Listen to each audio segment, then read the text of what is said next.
আসসালামু আলাইকুম। হচ্ছে বেহুলা লক্ষ্মীদাস। বেহুলা লক্ষ্মীদারের গল্প ভারত উপমহাদেশে খুব বিখ্যাত। এটা হলো দেবী মনসার কাহিনী, যেটা মনসা মঙ্গলের ভিতরে আছে। যেহেতু আমাদের নদীমাতৃক দেশ, এখানে প্রচুর পরিমাণ সাপের উপদ্রব হয়। সাপে কাটা প্রতি বছরে বহু মানুষ মারা যায়। এর ভিতরে হইতেছে এই জন্য আমাদের এইদিকে ওই আপনার সাপের একটা পূজা আছে, যেটাকে বলা হয় মনসা পূজা। এই মনসা পূজা প্রথম থেকে ছিল না। তখন দেবী সকল দেবতার ভিতরে মনসারে কেউ দেখা যাচ্ছে পাত্তা দেয় না। ওই দেবতার ভিতরে মনসারে ইনক্লুড করতেছে না, কারণ মনসারে কেউ পূজা দেয় না। সাপ ব্যাং খায়। তো তখন শিব তারে বললো, তুমি পৃথিবীর মানুষ যদি তোমাকে পূজা দেয় তাহলে তুমি দেবীদের ভিতরে বা দেবতার ভিতরে অন্তর্ভুক্ত হও। তো মনসা পৃথিবীতে চলে গেল। কিছু কিছু নিম্ন শ্রেণীর মানুষ মনসাকে পূজা দেওয়া শুরু করলো, কিন্তু উচ্চ শ্রেণী যারা আছে, একটু টাকা পয়সা যাদের আছে, তারা আর কেউ মনসাকে পূজা দেয় না। তো এর ভিতরে হচ্ছে চাঁদ সওদাগর। তখন দেবতাদের ভিতরে বলা হলো যে চাঁদ সওদাগর যদি মনসাকে পূজা দেয় তাহলে সে এই অভিজাত দেবতার ভিতরে অন্তর্ভুক্ত হবে।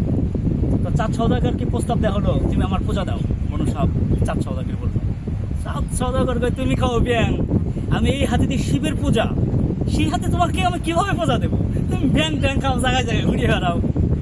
তো মনসার মাইন্ডে লাগলো, বললো যে তুমি যদি আমাকে পূজা না দাও, তোমার 7 সন্তানকে আমি মেরে ফেলবো সাপে কাটবো। চাঁদ সওদাগর ছিল একজন প্রতিবাদী চরিত্র। সে বলল, তুমি আমাকে ভয় দেখাইতেছো, সেই ভয় আমি ডরাই না, তোমার যা খুশি তা করো। চাঁদ সওদাগরের 7 সন্তানকে মেরে ফেললো। চাঁদ সওদাগরের যে ডিঙ্গিগুলি ছিল, জাহাজ ছিল, ব্যবসায়ী ছিল, বিশাল ব্যবসায়ী ছিল, সব জাহাজ ডুবাই দিল।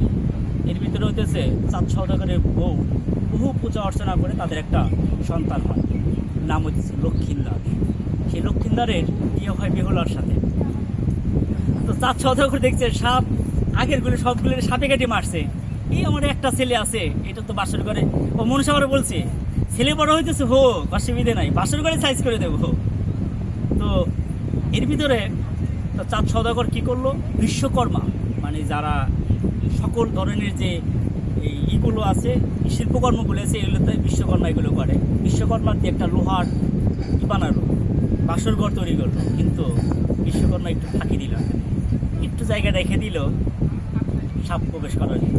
বাসর রাতে সাপে কেটে দিল লক্ষ্মীনাথ। তো বেহুলা সতী সাথীর তার একটা বিশ্বাস, আমি যেহেতু সতী সাথীর প্রতি তো আগে মারা যাবে না কখনো, আমার প্রতি আমি এটা মারা গেছে এটা আমি মানি না। তখন সে কী করলো,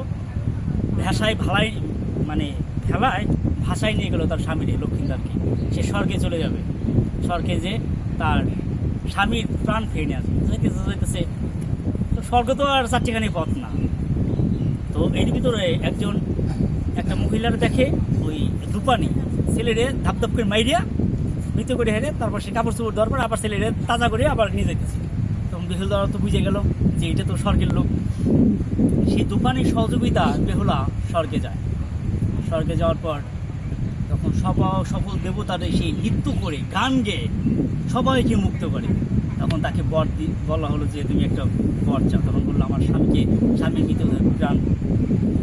মৃতদেহের প্রাণ ফিরে চাই, এবং আমার কি যেন বলে, ভাসুর যারা ছিল তাদেরও প্রাণ চাই, আমার মানে শ্বশুরের সয় সম্পত্তি সব আমি ফেরত চাই।